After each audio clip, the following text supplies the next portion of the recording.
5절 우리 한 절이니까 같이 한번 한 목소리로 읽도록 하겠습니다. 인자가 온 것은 섬김을 받으려 함이 아니라 도리어 섬기려 하고 자기 목숨을 많은 사람의 대속물로 주려 함이니라. 아멘. 오늘 너무 좋네요. 사실 제가 오늘 착각을 해가지고 여성 성가대가 서야 되는데 남성 성가대가 갑자기 서게 됐습니다. 제가 들었던 남성 성가대 중에 오늘 거의 최고였던 것 같습니다. 너무 감사합니다. 자, 오늘 재직 세미나 겸 오후 예배 설교인데 제가 짧게 좀 하면서 그래도 우리가 한 해 동안 어떤 마음을 가지고 일해야 될 것인가에 대한 이야기를 좀 살펴보도록 그렇게 하겠습니다. 우리가 왜 재직이 되었느냐, 뭐 재직의 역사 이런 게 중요한 게 아니고 그런 얘기는 제가 여러 번 여러분에게 설명을 들었기 때문에 큰 문제가 아니고, 이 성경에서 말하는 재직의 가장 중요한 점은 예수 그리스도가 우리를 위하여 십자가에 죽으신 대로 우리가 하나님의 거룩한 성전으로 직접 우리가 되었다라는 거죠. 그래서 내가 이제는 이 성전의 역할을 감당하는 것, 그것이 바로 재직이 하는 역할입니다. 다시 말하면 예전에는 그 성전을 아름답게 하고 제사를 지내기 위해서 특별히 제사장들과 레위인들이 그 성전을 가꿨습니다. 그리고 모든 준비를 다 했죠. 그런데 지금은 우리 모든 그리스도인들이 제사장이 되고 레위인들이 되어서 이 교회를 또 하나님의 나라를 함께 만들어가는 거룩한 직분을 받게 된 것입니다. 우리가 이 성전이라는 의미를 잘 생각하셔야 되는데요. 우리 한번 하나님 말씀 볼까요? 고린도전서 3장 16절. 여러분 교재도 아마 나와 있을 것 같은데 같이 한번 읽어보죠. 자, 시작. 너희는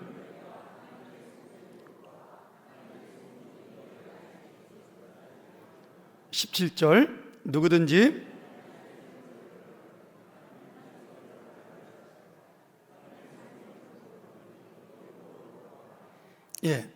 여기서 지금 하나님의 성전이란 그 말씀을 건물로 두지 않냐고 누구로 두고 있죠? 너희가 바로 그리스도인들에게 성전이란 단어를 쓰고 있습니다. 근데 문제는 그 뒤에 하나님의 성전을 더럽히면 하나님이 그 사람을 멸하시리라 이렇게 되어 있는 거죠. 물론 우리가 멸망당하지 않습니다. 왜냐하면 성령이 우리 안에 계시기 때문에 우리는 잠깐은 더럽혀지는 성전이 될 수 있고 잠깐은 넘어지는 성전이 될 수 있지만, 그러나 하나님이 결국은 이 성전을 이끌어 나가시니까 우리는 멸망당하지는 않는 거죠. 근데 중요한 건 지금 성전의 의미를 건물로 두지 않냐고 사람에게 두고 있다라는 겁니다. 그래서 뭐 저희 친구들도 요새 이제 우리 그 총신 교수를 우리 동기들이 많이 하고 있는데, 이 조직 신학자들이나 성경 신학자들이 이 성전이라는 단어를 굉장히 좀 뭐라 그럴까요? 좀 알레르기 반응으로 이야기를 합니다. 왜냐하면 예전에 우리 선배 목사님들이 교회를 건축할 때 성전 건축 헌금이라는 단어를 많이 사용을 했습니다. 그런데 신학적으로 성경적으로 예수 그리스도가 돌아가시고 십자가에 달려 돌아가시고 이 성전의 휘장을 허문 뒤로 이 땅의 성전이라는 단어는 사라지게 된 것이죠. 그리고 사도 바울이 정확하게 그 예수님의 죽음의 그 열매로 우리가 이제는 성전이 되었다, 그렇게 말씀을 하고 있습니다. 그러니 교회를 부를 때는 정확하게 성전이라는 단어를 쓰면 되지 아니하고 예배당이라는 단어를 써야 된다, 아니면 교회당이라고 이렇게 불러야 된다라고 그 이야기를 합니다. 그래서 예배 시간에 기도할 때 성전이라는 단어를 쓰거나 아니면 말씀을 가르칠 때 성전이라는 단어를 쓰면 신학자들은 굉장히 싫어해요. 예수님의 공로, 예수님의 그 구약의 그 구속의 은혜를 성전이라는 단어로 우리가 무너뜨렸다라고까지 생각을 하는 그런 사람도 있습니다. 좀 제가 볼 때는 오버하는 것 같은데, 그분들은 이제 단어 하나가 굉장히 중요하니까 그런 거죠. 여러분 혹시 그 셰익스피어의 로미오와 줄리엣이라는 그 소설을, 희곡인데 읽어보셨나요? 뭐 읽어보셨어도 이런 건 기억이 잘 안 나실 거예요. 거기 로미오가 줄리엣에게 이제 사랑이 빠졌는데 그 가문에서 반대를 하잖아요. 근데 로미오의 가문이 이름이 뭐냐면 몬테규라는 가문입니다. 로미오가 줄리엣에게 이렇게 한탄을 해요. 그대의 이름은 왜 우리 가문의 원수인 몬테규인가? 왜 당신의 이름이 몬테규이냐 이렇게 물어보는 거죠. 뭐 몰라서 그러는 게 아니라 사실 나에게는 그 가문의 이름 이런 것이 중요하지 않다. 당신에 있는 나의 사랑이 중요하고 당신이 나를 사랑하는 것이 중요하다. 그런 의미로 그 이름에 대한 중요성이 없다라고 이야기를 하는 거죠. 제가 그저께 신문인가요? 이 기업의 이름에 대한 브랜드의 이름에 대한 이야기가 나왔는데 로미오에게는 이름이 문제가 아니지만 교회나 기업에게는 이 이름이 굉장히 큰 문제가 됩니다. 예를 들어서 우리나라가 삼성이나 현대나 이런 굉장히 좋은 이름들 갖고 있는 기업들이 있습니다. 그런데 그 이름들을 이렇게 세상에 내려놓을 때 그 이름에 영어로 이제 디자인을 예쁘게 하죠. 그 삼성 아마 제가 알기로 그 로고 새기는데 5억 정도 들었다고 제가 들었는데 이게 오래전 얘기지만 그 현대가 한 2억 정도 로고를 만든 거거든요. 그럼 그 로고를 만드는 이유가 무엇이냐? 거기에 기업의 이미지가 담겨 있기 때문입니다. 제가 미국에 있을 때 그 미국 사람들은 삼성이나 현대를 한국의 제품이라고 여기는 사람이 많지 않았습니다. LG도 마찬가지고요. 여러분 지금 미국에서 가장 잘 팔리는 전자제품 중에 1등이 삼성하고 LG입니다. 냉장고는 LG가 1등이고요. TV는 삼성이 1등이고 그리고 그 세탁기도 LG와 삼성이 1등입니다. 전자제품 가게에 가면 가장 좋은 자리, 가장 잘 보이는 자리 삼성, LG가 전부 자리를 잡고 있고 그 뒤로 소니, 뭐 이제 GE 뭐 이런 자리, 외국 제품들이 자리를 잡고 있죠. TV도 제가 2002년도에 미국 갔을 때 예를 들어 소니의 TV가 1000불이었으면 삼성은 900불이었습니다. 근데 5년 만에 역전이 됐어요. 2007년도에서 10년도가 되면서 오히려 삼성이 지금은 소니보다 10% 정도 더 비쌉니다. 그런데 삼성 제품은 없어서 못 팔죠. 이 브랜드명이 그렇게 중요한 거예요. 그래서 이 브랜드의 이름을 내세우기 위해서 삼성하고 LG나 현대가 한국이란 단어를 빼기 시작을 한 겁니다. 왜? 한국이란 나라는 조그만 나라고 알려지지 않았으니까 한국을 안 알리고 브랜드 네임을 알리기 시작을 한 거예요. 한 번은 제가 설교학 시간에 저희 학교 이제 설교학 교수님이 그 몽고메리 카운티 아주 유명한 설교학 교수였습니다. 이제 그분이 강의를 하러 이제 저희 학교 오셨는데 소나타를 타고 오셨어요. 저희랑 점심을 같이 먹는데 제가 물어봤죠. 교수님, 당신 갖고 온 차 참 좋다, 예쁘다. 내가 그랬더니 막 자랑을 막 하는 거예요. 저랑 뭐 나이가 한 3-4살밖에 차이가 안 났던 젊은 교수였는데 패스터 왕, 이 차 진짜 좋다. 역시 차는 일본이 최고야. 그렇게 이야기를 하더라고요. 네, 그래서 어이가 없어가지고 그 차 메이드 인 코리아다. 그랬더니 너 unbelievable 그러더라고요. 믿을 수 없다는 거예요. 자기네 일본 차를 알고 그 차를 샀고 그래서 그렇게 좋은 줄 알고 있었다는 거죠. 내가 그래서 화가 나가지고 그 차는 한국 차다. 한국의 현대라는 차다. 너네는 현다이라고 발음하지만 이 차는 분명히 한국 차다 그랬더니 깜짝 놀랐던 기억이 있습니다.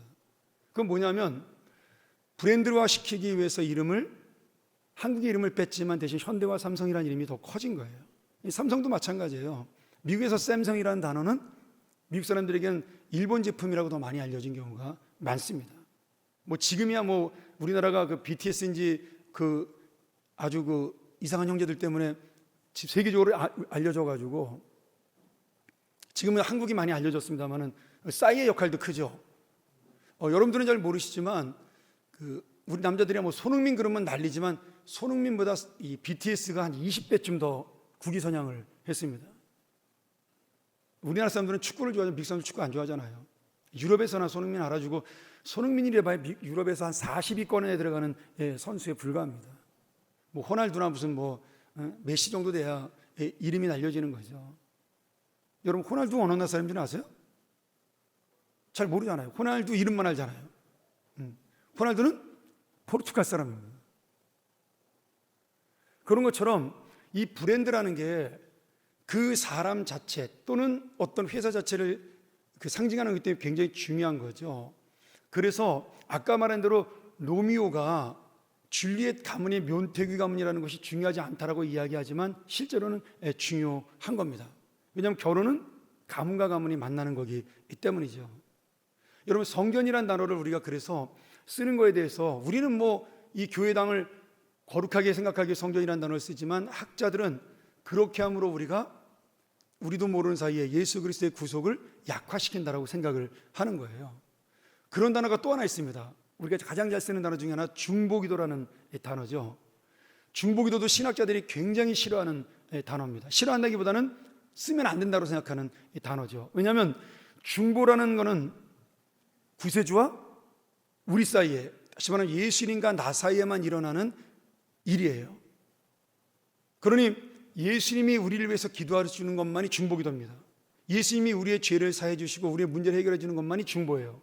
그런데 이 기도 운동을 일으키는 사람들이 우리나라의 중보라는 말 대신에 도고라는 디모데전서에 좋은 말이 있지만 말이 어려우니까 많이 썼던 중보라는 단어를 차용해서 와서 다른 사람을 위해서 기도해 주는 것을 중보기도라고 이름을 붙인 겁니다. 그래서 수많은 사람들이 그냥 도고기도라고 하면 되고 아니면 남을 위한 대원기도라고 하면 되는데 중보기도라는 단어를 쓰게 되면서 지금 어떤 교회든지 중보기도 그러면 다른 사람을 위해서 하는 기도다, 아니면 다른 성전을 아니면 교회를, 나라를 위해서 하는 기도다, 이렇게 생각을 하는 거죠. 근데 그것도 역시 신학자들이 들으면은 예수님의 역할을 우리가 빼앗는 굉장히 위험한 일을 하고 있다고 생각을 하는 겁니다. 또 하나 예를 들어볼까요? 임마누엘이라는 단어가 있습니다. 우리는 가끔 가다가 기도할 때 그런 얘기 하잖아요. 오늘도 주님이 우리와 임마누엘 하셨어, 이렇게 기도할 때가 있습니다. 근데 그거는 신학적으로 완전히 잘못된 이야기죠. 왜냐하면 임마누엘은 단 한 번 하나님 아들 예수 그리스도가 이 땅에 내려오신 것, 하나님이 우리와 함께 하신 성육신을 가리키는 유일한 단어이기 때문이에요. 근데 우리는 기도 중에 그런 단어를 쓸 수 있다는 얘기죠. 중보기도도 마찬가지고 아까 말한 성전도 마찬가지입니다. 되도록이면 안 쓰는 게 좋겠지만 여러분이 그 의미를 정확히 알고 썼으면 좋겠다는 생각이 들고요. 그리고 쓰더라도 너무 예민하게 반응하지 말고 그 뜻, 다시 말하면 진짜 성전은 누가 성전이라고요? 우리가 성전입니다. 우리가. 이 교회는 뭐라고요? 예배당이라는 거죠. 예수님이 두세 사람이 모인 곳에 내 이름으로 모인 곳에 내가 함께한다라는 말 자체가 뭐냐면 어디든지 사람들이 모인 그곳이 성전이 된다는 말이에요. 예전엔 예루살렘 성전 하나만 성전이었지만 지금은 어디든지 우리 그리스도의 이름으로 모인 사람이 두 사람이 있으면 이 두 사람 공동체를 얘기하는 겁니다. 두 사람만 모이면 예배당이 되고 성전이 되는 겁니다. 내가 없으면 이 교회는 그냥 예배당으로 끝나는 거예요. 교회당으로 끝나는 겁니다. 성전이라는 단어는 없어지는 거죠. 우리가 있으면 성전이 되는 겁니다. 여러분 정확하게 아시고, 그래서 우리가 재직의 사명을 맡았다라는 것은 이 성전의 사명을 맡은 겁니다. 무슨 말인지 이해가 되시죠? 그러니까 중보라는 단어, 성전이라는 단어 쓰는 거 죄까지는 아니다, 저는 그렇게 생각을 해요. 이것도 또 신학자들이 들으면 싫어하겠죠. 목사님이 똑바로 가르쳐야지. 근데 이미 너무나 많이 보통 명사화 됐으니까 우리가 되도록 쓰지 않으면 좋겠지만 쓰실 때는 정확하게 뜻을 알고 써야 한다라는 거죠. 고린도전서 6장 19절 한번 더 볼까요? 고린도전서 6장 19절 우리 방송실 한번 띄워주실래요? 이거는 없었나요? 고린도전서 6장 19절 한번 성경 말씀 보면서 같이 한번 찾아보겠습니다.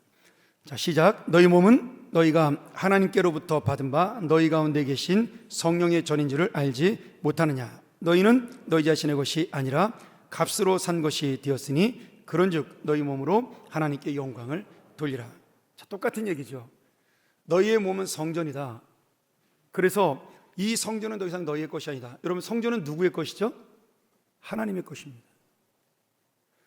그 이스라엘 백성들이 광야를 다닐 때 그때의 성전은 성막이었습니다. 텐트 성전이었죠. 그걸 터바나클이라고 이렇게 부르는데 그 안에 뭐가 있었냐면 하나님의 법궤가 있었습니다. 그런데 그 성막 안에, 이 성막이 왜 성막이 될 수 있냐는 법궤가 그 안에 있었기 때문이에요. 그 법궤는 뭐냐면 하나님이 임재한다는 상징이죠. 그 법궤 안에는 제가 지난번 설명드렸죠. 모세가 하나님께로부터 받은 두 번째 돌판과 아론의 쌍난 지팡이와 만나가 있었습니다. 그러니 만약에 이 법궤가 없으면 더 이상 그 성막은, 그 성전은 성전이 안 되는 겁니다. 성전이 성전되는 것은 그 안에 하나님의 임재의 상징인 법궤가 있었기 때문인 거죠. 이 법궤의 맨 위에 뚜껑을 거기에 천사들이 이렇게 두 마리가 아니죠. 두 분이 이 천사가 이렇게 있는데 죄송합니다. 거기 보면 이렇게 모양이 이렇게 돼 있어요. 약간 두 마리처럼. 근데 그게 사실은 천사입니다. 천사가 이렇게 법궤에 있는 것은 하나님이 거기에 임재하는 상징이라서 그 법궤의 뚜껑을 뭐라고 부르냐, 우리가 시은소라고 부릅니다. 하나님의 은혜가 임하는 장소. 그러니 이 법궤가 있어야 성막이 되는 거죠. 여러분, 이 말은 뭐냐면 그리스도, 다시 말하면 성령의 은혜가 임재해야 성전이 되는 겁니다. 내가 살아가는 것도 마찬가지예요. 우리가 오늘 사역하는 문제도 제가 본질을 이야기하는 겁니다. 내가 무슨 일을 한다가 중요한 게 아니라 내가 어떤 사역을 할 때 그 사역 속에 하나님의 성령의 은혜가 임해야 그것이 바로 진정한 성전의 역할을 감당하는 거라 이거죠. 열심히 해서 일이 잘 되고 행정적으로 잘 풀려나가고 산박하게 프로그램이 진행되고 이건 하나님과 상관이 없습니다. 과연 그 프로그램 속에 성령의 은혜가 있느냐, 주님께서 원하시는 생명이 살아있느냐, 이것들이 주님이 원하시는 기준이라는 거예요. 하나만 더 이야기하죠. 우리가 할렐루야 찬양대를 언제부터 이제 성가대에서 찬양대로 이름을 바꾸지 않았습니까? 언제부터 바꿨죠? 기억나시는 분 혹시 있으신가요?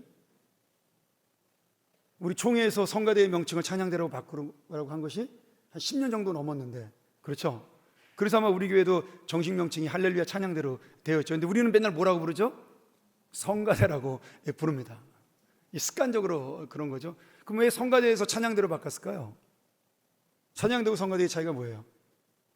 찬양대는 이름 그대로 내가 아무것도 아닌 사람인데 하나님께 찬양과 영광을 돌리는 그러한 역할을 맡은 사람이라는 거예요. 성가대는 거룩한 노래를 부르는 직분이라는 거예요. 그래서 우리가 그 거룩한 노래를 부르는 직분은 우리의 죄인으로 할 수 있는 직분이 아닙니다. 그래서 이름을 찬양대라고 신학적으로 바꾼 거예요. 그래서 되도록이면 공적인 석상에서는 찬양대로 쓰시고, 성가대가 더 익숙하신 분들은 성가대라고 쓰되, 그 성가라는 것이 죄인의 몸으로 부를 수 없는 예수 그리스도의 은혜로만 부를 수 있는 노래라는 것을 꼭 알고 부르셔야 되는 겁니다. 자, 그래서 우리가 이 성전의 이름이 중요한 것처럼 그 성전의 이름보다 가장 중요한 것은 내가 바로 성전이라는 인식과 그리고 사명감을 가지고 살아야 한다라는 거죠. 그것이 바로 내가 움직이는 성전이고 거룩한 성전이고 내 말 한마디 내 삶 하나하나가 다 성전으로 살아가는 그러한 태도라는 겁니다. 그러면 우리가 교회에 있을 때만 성전인가? 아니죠. 여러분이 가는 곳이 바로 하나님의 교회가 되는 겁니다. 직장에 가면 그 직장에 평안교회가 부임한 거예요. 여러분의 가정에 가면 그 가정 안에 평안교회가 임한 겁니다. 내가 걸어다니는 평안교회, 걸어다니는 평안성전입니다. 우리가 이 교회를 아름답게 바꾸기 위해서 디자인을 하고 리모델링 하는 것은 여기를 거룩한 성전으로 만들기 위함이 아닙니다. 여러분 꼭 아셔야 돼요. 여기를 아름답게 만드는 것은 첫 번째는 오래돼서 보수하는 개념도 있고, 두 번째는 성전을 편리하게 사용하고 그리고 예배가 집중될 수 있도록 만들기 위해서 개조하고 보수하는 것인 것이지 그 이상도 이하도 아닙니다. 그러니까 이 공사를 통하여 거룩해진다, 이건 절대 아니라는 거죠. 그럼 공사가 실수 하나 없이 완벽하게 이루어져야 되고요, 모든 사람들 마음속에 100% 마음에 드는 공사가 돼야지만 그것이 성전공사가 되는 겁니다. 근데 그런 게 아니잖아요. 어떤 부분에 페인트가 마음에 안 들 수도 있고, 저도 제가 총책임을 맡은 거나 마찬가지지만 그 설계도를 보면 때는 괜찮은데 만들고 나니까 조금 마음에 안 드는 부분도 있고, 색깔도 약간 좀 그런 부분도 있죠, 사실은. 그러나 우리가 그것들을 이해하고 넘어갈 수 있는 것은 우리 죄인의 몸으로 하나님의 교회에 와서 이 교인들이 안락하고 편안하게, 그리고 가장 극대화된 하나님의 예배를 영광스럽게 드릴 수 있도록 만드는 것이기 때문에 우리가 이 성전을 아름답게 만드는데 핵심을 두는 겁니다. 이 교회를, 성전이 아니라. 그러니까 여러분, 우리가 이런 모든 것들을 우리의 목적을 이루기 위해서 거룩함을 이용해서는 안 된다는 거예요. 저희가 이 보수공사를 위해서 이제 다음 주에 제가 정확하게 광고하고, 이제 그 다음 주에 우리 이제 그 헌금 봉투가 만들어지면 저희가 작정해서 헌금을 할 예정입니다. 물론 헌금이 많이 나오면 좋죠. 그것을 통해서 우리 교회가 더 비전 있게 나가면 좋습니다. 근데 그거는 긍정적인 생각이고, 그 헌금이 많이 나오게 하기 위해서 비성경적인 것을 이용하거나 아니면 목적을 호도해서는 안 된다는 거예요. 정말 이 교회를 우리가 아름답게 가꾸는 것은 우리가 하나님께 예배를 가장 영광스럽게 드리기 위함이 첫 번째야 되고, 두 번째는 우리 교인들이 와서 안락해야 되고, 또 우리 다음 세대가 와서 좋은 교회를, 편안한 교회를 만드는 것이 우리의 목적입니다. 그것만으로 저는 충분히 가치가 있다는 생각이 들어요. 그래서 우리가 이 하나님의 교회를 바라보면서 가장 중요한 건 뭐냐면 나의 마음입니다. 내가 이루어가는 하나님의 참된 성전, 나의 삶을 통하여, 그리고 나의 말을 통하여, 나의 사역을 통하여 이루어가는 하나님의 성전이 가장 중요한 성전의 신학입니다.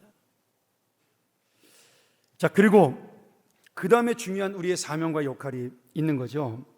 자, 그래서 성전으로서 우리의 역할은 무엇이냐? 오늘 우리가 본문을 마가복음 10장 45절을 읽었습니다.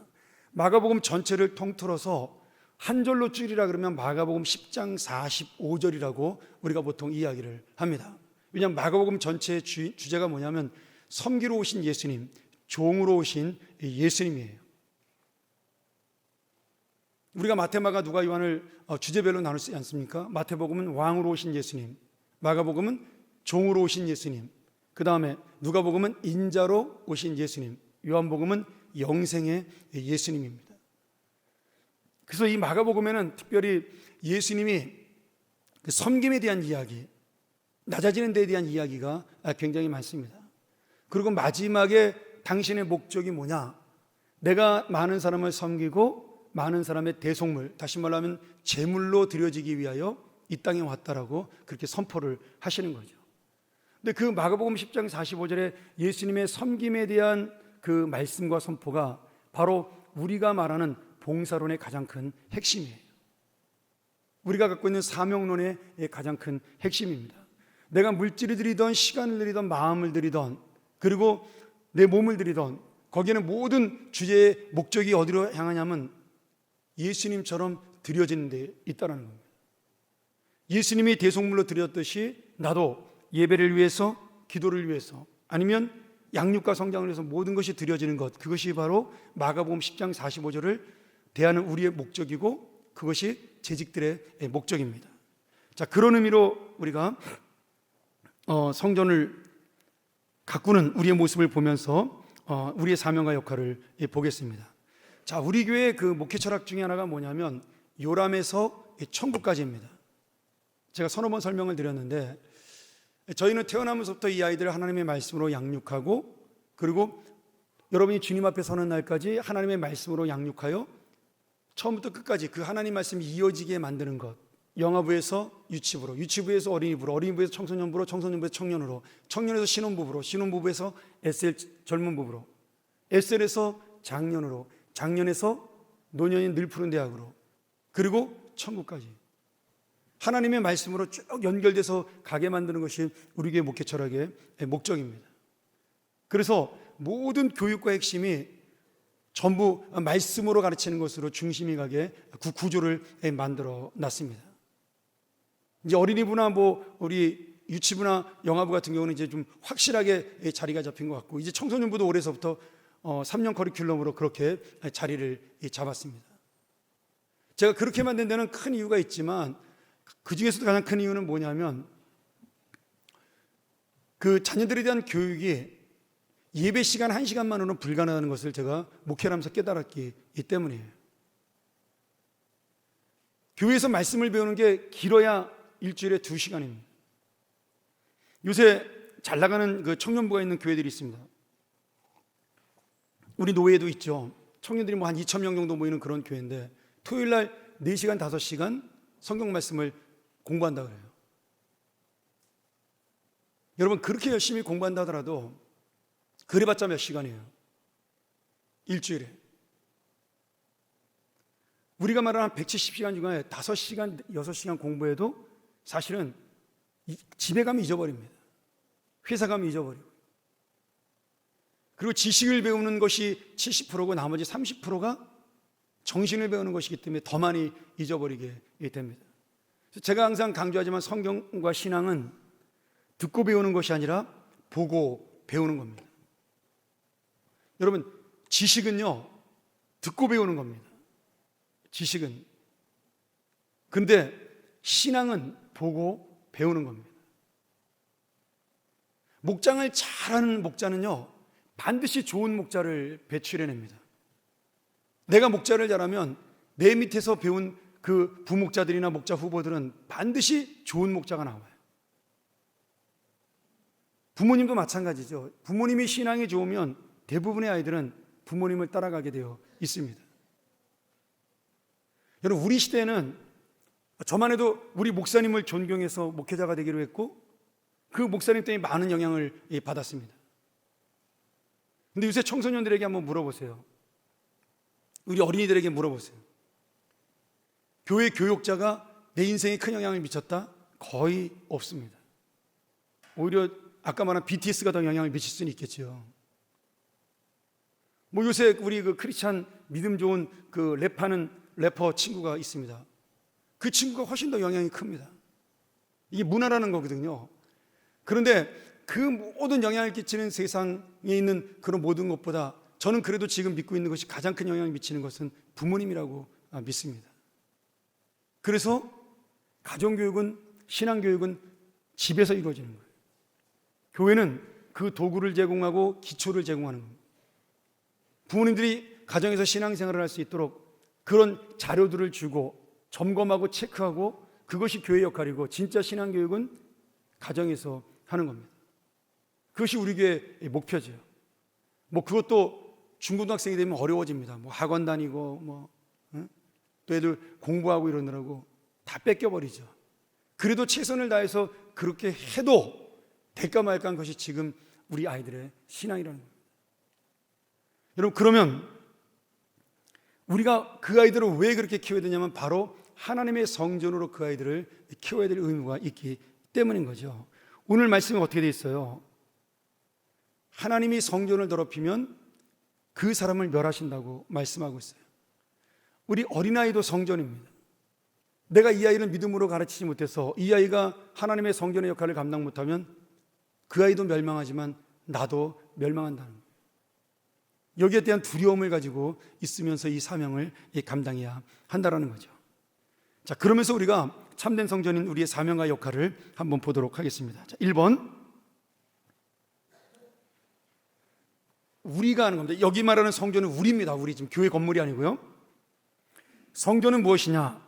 하나님의 임재와 영광을 드러내는 곳이다. 다시 말하면 성전인 우리가 와서 여기에 올 때 하나님의 임재와 영광이 드러난 예배가 이루어진다라는 거예요. 예수님이 두세 사람이 모인 곳에 내가 함께 하겠다라는 말씀은 공동체를 의미하는 말입니다. 숫자를 말하는 게 아니에요. 혼자는 공동체가 아닙니다. 두 사람 이상 모여야 공동체가 되고 두 사람 이상이 모여야 공적 예배가 됩니다. 우리가 아침에 혼자 하는 큐티나 그런 것들은 공적 예배가 아닙니다. 두 사람 이상이 모여야 그것은 공적인 예배가 됩니다.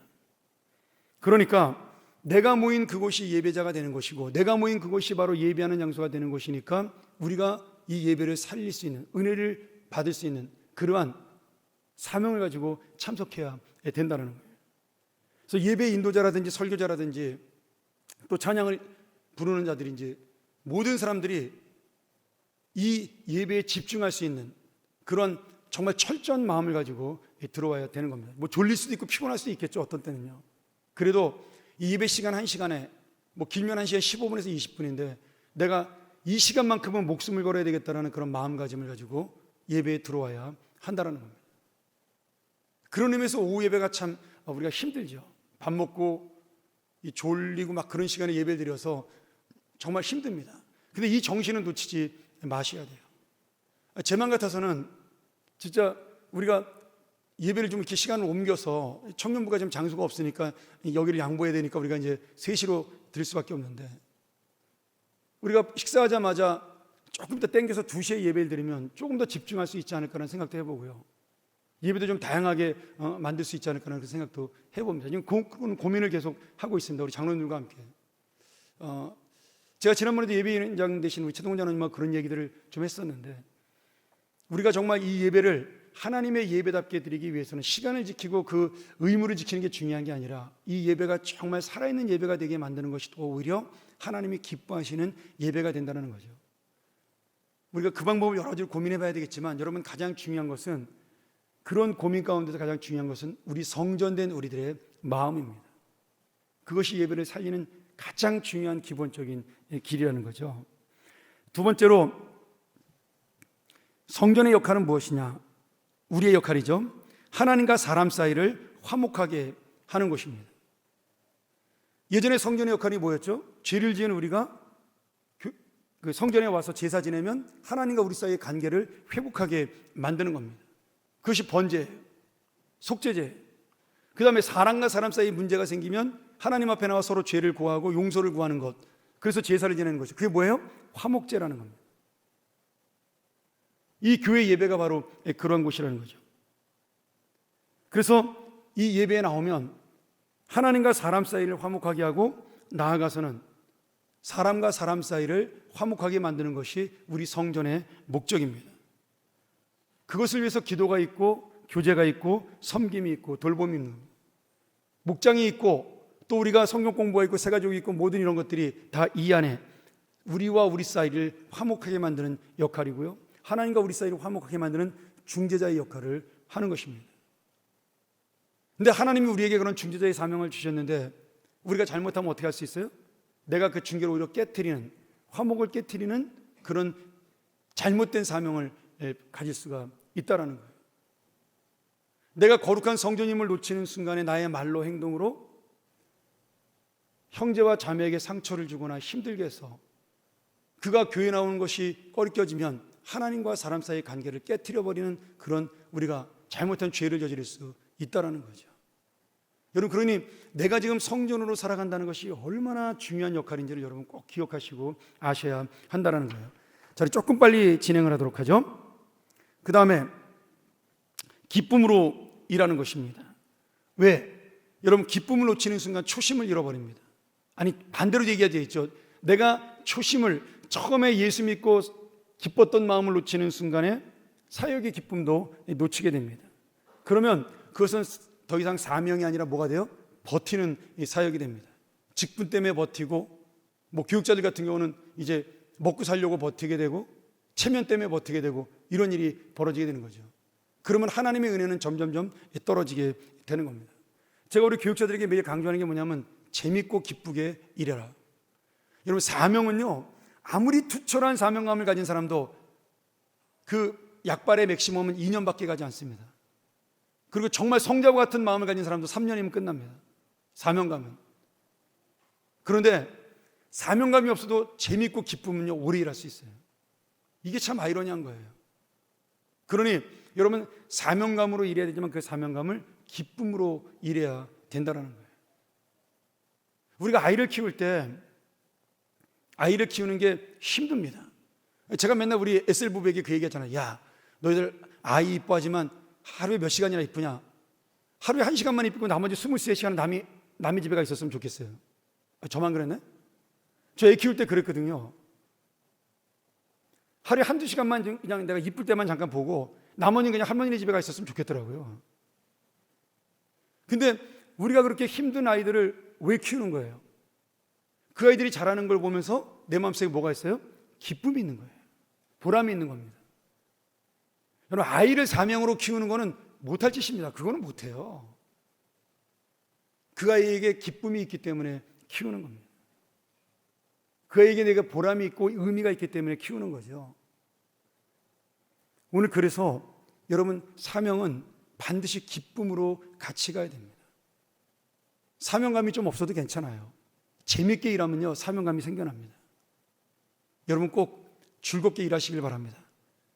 너무 힘들어서 즐겁지 않으면 좀 잠깐 쉬세요. 사정 얘기하고. 그럴 때입니다. 억지로 일하다 보면요, 신앙도 잃어버려요. 그리고 미안하니까 교회를 떠나게 돼요. 저 그런 사람 많이 봤습니다. 무슨 대단한 문제가 있어서 교회를 떠나는 게 아니에요. 뭔가 조금 감정의 흐트러짐이 있으면 그것이 사탄이 들어오는 침투의 경로가 되는 겁니다. 여러분, 꼭 기쁨으로 일하시길 부탁드리고요. 세 번째, 성령으로 일하시길 바랍니다. 성령의 은혜를 놓치면요, 일할 때마다 내 능력을 자랑하고 내 마음대로 돼야 만족합니다. 이거는 저한테도 하는 말인 것 같아요. 제가 참 조심해야 될 말인 것 같아요. 제가 사역을 하다가 내 마음대로 안 되면 기쁘지 않습니다. 근데 내 마음대로 안 된다 하더라도 교회가 무슨 문제가 있는 것도 아니고요, 교인들이 싫어하는 것도 아니고 아무런 문제가 없어요. 누구만 기분 나쁠까요? 나만 기분 나빠요. 여러분, 이게 바로 죄입니다. 이게 바로 사탄이 침투한 거예요. 뭐가 침투한 거예요? 불평마귀가 들어온 거예요. 저만 그런 게 아니라 모든 사람에게 그럴 수 있어요. 여러분, 내 마음대로 안 돼도요, 교회에 전혀 지장 없습니다. 여러분이 원하는 대로 움직이지 않아도 하나님의 은혜의 교회 임하는 역사는 아무런 이상이 없어요. 근데 내 안에 이 성령으로 일하는 걸 놓치고, 하나님이 기뻐하시면 돼, 나는 상관없어라는 걸 놓치는 순간에 사탄이 내 안에 들어옵니다. 그러면 내가 기분이 좋고 내 마음에 들어야 그것이 이제 만족이 오는 그런 일이 되는 거죠. 근데 세상에 내 마음에 들고 내 마음대로 만족되는 일이라는 건요, 거의 없습니다. 뭐 몇 가지 있을지 모르지만 대부분은 일하다 보면 내 마음에 안 들 수밖에 없어요. 여러분, 그때 성령께서는 어떨까를 생각하면 간단해집니다. 하나님이 이걸 더 중요시 여길까? 아니면 더 그 중심을 중요시 여길까? 그렇게 생각하면 간단해집니다. 우리가 잠깐은 그래서 내 마음대로 되지 못하는 것에서 짜증날 수 있지만 기도하면 하나님께서 지혜를 주셔요. 이 교회 내 거다, 너 까불지 마. 항상 그러셔요. 네가 주인 아니야, 내가 주인이야. 이 교회 내가 세웠어. 내 눈물과 내 피로, 내 십자가로 세운 거야. 네가 왜 나서냐? 네가 왜 주인 행세하냐? 하나님이 그런 마음을 주셔요. 그래서 다시 엎드리고 기쁨으로 일할 수가 있는 겁니다. 대신 이러면 좋은 점도 있어요. 내가 원하는 대로 이루어지지 않아도 낙심하지 않아요. 왜? 나는 최선을 다한 것으로 하나님이 알아주시기 때문입니다. 이게 뭔가 이렇게 성취감이 있어야 만족하는 성격들이 있잖아요. 이제 완벽주의 성격자들이 그런데, 뭐 저도 젊었을 때 그런 적이 많았습니다. 그런데 교회라는 건 사람을 만나는 일이기 때문에 사람의 마음을 내 마음대로 움직일 수 있는 일이 별로 많지 않아요. 어떨 때는 원하지 않는 대로 될 때가 많습니다. 근데 낙심하지 않아요. 왜? 하나님이 주인이시니까. 나는 주님이 시킨 것 최선을 다하면, 열심을 다하면 된다고 생각하면 낙심하지 않게 됩니다. 여러분, 다 사람에게는 그런 마음들이 있어요. 그러나 그 마음을 이겨나가는 것이 성령입니다.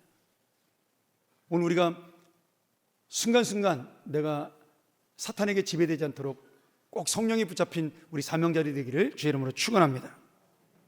네 번째로, 기도로 일해야 됩니다. 여러분, 기도를 놓치는 순간 현실적이고 부정적인 생각이 들어옵니다. 제가 왜 날마다 기도를 강조한 줄 아세요? 제가 여러분보다 기도를 많이 해서 그런 거 아니에요. 물론 많이 하겠죠. 매일 새벽기도 나오니까. 근데 그 기도를 놓치는 순간에요, 항상 현실이 내 눈앞을 가로막습니다. 그리고 부정적인 생각이 들어오고요, 그리고 싫은 생각이 들어옵니다. 그래서 기도해야 되는 거예요. 내 힘으로 하는 것이 아니라 하나님의 힘으로 할 수 있는 힘을 달라고 기도해야 되는 겁니다.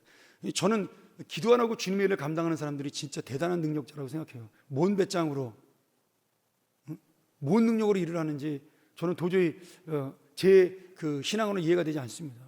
그분들이 훌륭한 건지 아니면 제가 연약한 건지 모르겠지만, 여러분, 기도 놓치시면 안 됩니다. 기도를 놓치는 순간에 하나님을 놓치게 되고요, 하나님의 은혜를 놓치게 되는 순간에 내가 인간이 되고 마는 겁니다. 선악과를 따먹고 싶은 인간, 그리고 다윗처럼 남의 것을 취하고 싶은 인간. 여러분, 그들이 우리보다 못나서 그런 것이 아니라 이 성령을 통한 기도의 은혜를 놓쳤기 때문입니다. 그렇잖아요. 전쟁터에 부하들 내보냈으면 아침에 일어나서 기도부터 해야지. 옥상에 나가서 왜 남의 집, 지붕에 올라가서 남의 집 여자 목욕하는 걸 왜 훔쳐가요? 그 시간에. 그 공중에 정원에 올라갔다는 얘기 뭐예요? 지붕에 올라갔다는 얘기는 기도하러 올라갔을 거 아니에요. 혼자 그 한가하게 산책을 하든지. 근데 기도를 놓쳤기 때문에 다윗도 그런 실수를 하는 겁니다. 다섯 번째로 말씀으로 일해야 됩니다. 여러분, 말씀을 놓치는 순간에요, 주님의 결정이 아니라 내 경험과 지혜를 의지하게 됩니다. 똑똑하고 능력 있는 분일수록 이 말씀 꼭 기억하셔야 됩니다. 왜냐하면 그분들은 뭘 시켜도 잘해요. 목사도 그런 분들을 자연스럽게 의지할 수밖에 없습니다. 안심이 되니까. 그래서 더 하나님 말씀에 내가 귀를 기울이고 순종하면서 일할 수 있는 그런 믿음을 키워야 됩니다. 여러분, 저는 우리나라가 어렵고 힘들다 이런 것들, 경제가 어렵다 이런 것들이 지식이 없고 경제적인 능력이 없고 배운 바가 없어가지고 이렇게 어려워진다, 그렇다고 보지 않아요. 세계 경제가 힘들고 어려워지는 것이 이 세계의 경제를 모르는 사람들이 있어서 아닙니다. 너무나 똑똑한 사람들이 많아서 이 경제를 오직 자기들이 욕심을 챙기기 위해서 움직이기 때문에 이 세계의 지금 경제가 문제가 생긴 겁니다. 그렇잖아요. 여러분, 세계 경제가 잘 될 때는요, 뭐가 잘 되는 거예요? 남의 나라 물건 많이 사주고요, 내 나라 물건 많이 팔고, 그러면 잘 사는 거예요. 간단합니다. 아무 생각 없이 많이 사주고 많이 팔면 되는 거예요. 이게 세계 경제를 살리는 길입니다. 근데 그 지혜로운 사람들이 그 안에 들어가서 내 거를 조금 더 많이 팔고 남의 건 조금 더 덜 사는 방법을 개발한 것이, 그런 것들이 이제 무역에 들어오면서 쪼이니까 남의 나라는 바보만 있나요? 거기도 마찬가지죠. 서로 안 되는 거예요. 욕심이 망하게 만드는 겁니다. 근데 그 욕심이 어디서 나와요? 똑똑한 머리에서 나온 거예요. 멍청하고 바보 같은 사람은요, 욕심도 못 부려요. 알아야 욕심을 부리죠. 뭐가 되는 건 줄 알아야 따라갈 거 아니에요.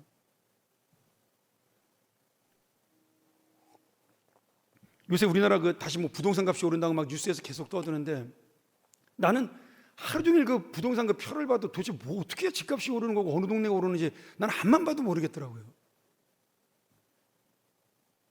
근데 그 똑똑한 사람들이 다 장난쳐가지고 결국 우리 후손들에게 지금 결혼도 못하게 만들고, 아이들 가끔 여러분 억울하지 않습니까? 요새 아이들 결혼한 지 5년 안에만 되면 나라에서 아파트 그냥 주잖아요. 너무 부러워요. 나는 지금 56년 동안 집이 없는데 아파트는커녕 무슨 판자주도 하나 안 주는데, 어떻게 보면 고생은 우리가 다 했는데 혜택은 우리 자녀들이 보는 거예요. 그 이유가 뭐예요? 이 아이들에게 희망을 주지 않았으니까 아파트라도 줘야 된다고 정부에 생각을 한 거겠죠. 왜냐하면 이 아이들의 능력으로는 이 집을 살 수 있는 경제적인 능력이 넘어버렸잖아요. 서울에서 한번 살려면 5억, 6억을 주고 아파트 사야 되는데, 싼 것도 5억, 6억을 몇 년 동안에 벌 수 있어요. 제 사례비를 20년 동안 한 푼도 안 쓰고 모아도 안 되는 돈인데. 그러니까 지금 우리가 어떻게 보면, 신문에 누가 그랬더라고요. 왜 맨날 젊은 애들, 신혼부부들만 챙기고 총각들, 처녀들만 챙기고 중년은 사람도 아니냐? 우리 나이 또래 사람들이 그런 얘기 하더라고요. 우리 나이 또래 사람들이 이 나라의 경제를 그렇게 망쳐놨기 때문에, 부동산을 망쳐놨으니까 그럴 수밖에 없는 거예요. 여러분, 머리 좋은 사람들 때문에 못 사는 거지 머리 나쁜 사람들 때문에 못 사는 것이 아닙니다. 하나님의 말씀은 그래서 진리예요. 하나님께서 미련한 자를 통해 지혜로운 자를 부끄럽게 하고요, 연약한 자를 들어서 강한 자를 부끄럽게 하시는 겁니다. 이게 십자가의 능력이라는 거예요. 오늘 여러분, 다시 한번 이 말씀에 의미하는 바, 여기서 말하는 말씀 뭐예요? 십자가의 복음이에요. 십자가의 희생입니다. 그 말씀을 붙들고 일하는 자가 주님의 사람입니다. 자, 여섯 번째, 영혼으로 일하라. 이 말은 뭐냐면, 내 영혼으로 일하는 것도 되지만 다른 사람의 영혼을 놓치지 말라는 말씀입니다. 여러분, 영혼을 놓치면요, 일이 중요해지고 결과가 중요해지고 결국은 그것을 판단하고 평가하게 됩니다. 물론 판단하고 평가하는 건 중요하죠, 다음번 사역을 위해서. 그러나 그 판단하고 평가가 영혼을 살리기 위한 것이냐, 일을 잘하기 위한 것이냐는 우리가 고민을 해봐야 돼요. 우리 목자들에게 제가 특별히 부탁합니다. 여기 목자들이 거의 대부분이시니까 제가 목자 세미나 때도 한번 얘기하겠지만, 목장을 이끌면서 잘 모이고 재미있고 이런 것도 좋습니다. 가장 중요한 건 우리 목장에서 정말 어떻게든지 한 사람이라도 데리고 와야 되겠다라는 전도의 마음이 생기느냐, 우리 목장에서 낙심했던 영혼이 힘을 얻을 수 있느냐? 여러분, 그 영혼에 대한 갈급함과 그 영혼에 대한 그 가난한 마음이 없으면 그 목장은 아무리 즐겁고 재밌어도 그것은 친교단체가 되는 겁니다. 오늘 성경은 반드시 영혼의 역사가 일어나야 하나님의 일이라고 이야기합니다. 자, 마지막 7번째로 겸손으로 일해야 됩니다. 겸손을 놓치는 순간에 일은 잘할 수 있어요. 그런데 다른 사람의 마음에 상처를 주고 실족시킬 수가 있습니다. 내가 남보다 뛰어나다고 생각하는 그 순간에, 내가 남보다 더 잘한다고 생각하는 그 순간에 그것이 일은 잘할 수 있지만 사람의 마음을 사로잡을 수는 없습니다. 우리가 이런 부분들이 하나님이 원하는 사명자, 성전의 역할이라는 거예요. 저는 어쩌면은 그런 것 같아요. 가장 똑똑한 사람은요, 항상 참모 역할밖에 못합니다. 약간 멍청해야 최고의 자리에 올라갈 수가 있는 것 같아요. 왜 그러냐면 똑똑한 사람은 완벽하기 때문에 다른 사람의 실수를 용납하지 못합니다. 그러면 사람이 오지 않아요. 근데 약간 바보 같고 어리숙하면, 우리가 삼국지 유비 같은 사람 보통 그렇게 이야기하잖아요. 그러면 그런 사람은 만만하니까 사람들이 찾아와서 그 사람을 세워주게 됩니다. 그게 심해지면 그 사람 세워놓고 내가 내 마음대로 해보겠다 그런 생각도 들겠지만, 여러분, 성경도 저는 마찬가지라는 생각이 들어요. 진짜 똑똑한 사람은 누구냐? 바보처럼 보이지만 겸손한 사람입니다. 손해보는 것처럼 보이지만 예수님의 사랑을 실천하는 사람입니다. 망하는 것처럼 보이지만 하나님의 일은 흥하게 만드는 사람입니다. 자, 제가 이제 설교 시간마다 이제 자주 이런 얘기 할 테니까 오늘 여기까지 하고요. 제가 한 가지만 재밌는 얘기하고 마치도록 하죠. 하워드 팔이라는 유명한 만화가가 있습니다. 그 만화가 쓴 글인데, 사실 만화인데 어떤 목사님이 이걸 자기 SNS에다가 올려가지고 제가 보고 너무 감동을 받았어요. 그래서 만화를 보여주기는 어렵고 제가 글로 좀 여러분에게 설명하도록 그렇게 하겠습니다. 먼 옛날에 4사람이 살았습니다. 그 4사람의 이름은, 한 사람은 모두가였고, 또 한 사람은 누군가였고, 또 한 사람은 누구나였고, 나머지 한 사람은 아무도였습니다. 중요한 일이 생겨서 모두가 그 일을 하도록 요청을 받았습니다. 누군가 하리라고 모두가 확신했습니다. 그러나 아무도 하지 않았습니다. 누구나 할 수 있다고 모두가 생각했지만 모두가 하지 않았고 아무도 생각하지 못했습니다. 모두가 누군가를 꾸짖었고 누구나 앞장서서 할 수 있는 일을 아무도 하지 않은 채 끝났습니다. 최근에 들리는 소식에 의하면 아직도 그 일이 이루어지지 않은 것을 두고 이 4사람, 모두가와 누군가와 누구나와 아무도는 지금도 싸우고 있다고 합니다. 여러분, 우리 교회는 모두가 되기를 소원하고, 누군가 되기를 소원하고, 누구나가 되기를 소원하고, 아무나가 되기를 소원합니다. 그러나 중요한 일이 생겼을 때 모두가 그 일을 하고, 누군가 그 일을 하고, 누구나 그 일을 하고, 아무도 그 일을 다 할 수 있다라는 그런 마음으로 살았으면 좋겠어요. 우리 한번 이 시간 이 말씀 기억하면서 기도하기를 원합니다. 내가 왜 하나님의 일을 맡았을까? 오늘 제가 아침에 설교하면서 그 이야기를 깜빡 잊어먹었어요. 우리 어르신들한테 꼭 하고 싶은 얘기 했는데 제가 원고에 적진 않아가. 제가 요새 진짜 원고 그대로 설교를 하거든요. 그건 뭐냐면, 여러분, 다니엘의 나이가 그때 이미 85세쯤 되었어요. 그 기도할 때. 그러니까 다니엘은 그 나이가 될 때까지 하나님 앞에 기도하기를 쉬지를 않았던 겁니다. 정말 능력으로 아무것도 할 수 없는 일처럼 보였지만 그는 총력 때문에 기도한 것이 아니라 하나님의 성도로서 그 일을 그렇게 늦은 나이까지 감당을 한 것입니다. 근데 제가 그 말씀을 보다 생각을 했어요. 우리 어르신들이 건강도 나쁘다, 어떤 분들은 교회도 못 나와, 이제는 팔이 떨려가지고 못해, 아무것도 못하잖아요. 근데 아무것도 못해도 뭘 할 수 있죠? 입은 열 수가 있잖아요. 마음으로 기도는 할 수 있잖아요. 제가 그 생각이 들었어요. 그것이 바로 우리 늘 푸른 대학의 사명이다. 근데 우리 늘 푸른 대학은 기도뿐만 아니라 찬양도 할 수 있잖아요. 다섯째 주가 있으면 그 예쁜 분홍색 옷 입고 얼마나 예쁘게 찬양들 하셔요. 여러분, 그것이 모두가 할 수 있는 일이지만 모두가 하지 않습니다. 누군가는 할 수 있는 일이지만 누군가도 하진 않아요. 결국은 그 일을 아는 사람, 그 은혜를 아는 사람만이 할 수가 있는 거죠. 오늘 여러분, 우리 젊은 사람들도 마찬가지입니다. 내가 이 일을 맡을 수 있는 건강이 있다는 것이 감사하고요, 내가 이 일을 지금 할 수 있다는 지혜를 주신 것이 감사합니다. 하고 싶어도 못하는 사람 많습니다. 가끔 저한테 진짜 미안한 경우가 있는데, 어떤 분이 이 사역을 꼭 하고 싶다고 찾아왔는데 제가 안 된다고 이야기할 때가 있어요. 그놈의 교회 일이 그까짓 게 뭔데? 죄송합니다, 제가 이렇게 표현해서. 그거 거절할 때 여러분 제 마음이 얼마나 힘들겠어요. 돈을 주고 시키는 것도 아니고 정말 헌신된 마음으로 와서 하고 싶어 하는데 그 일이 맞지 않아서 제가 거절할 때가 있습니다.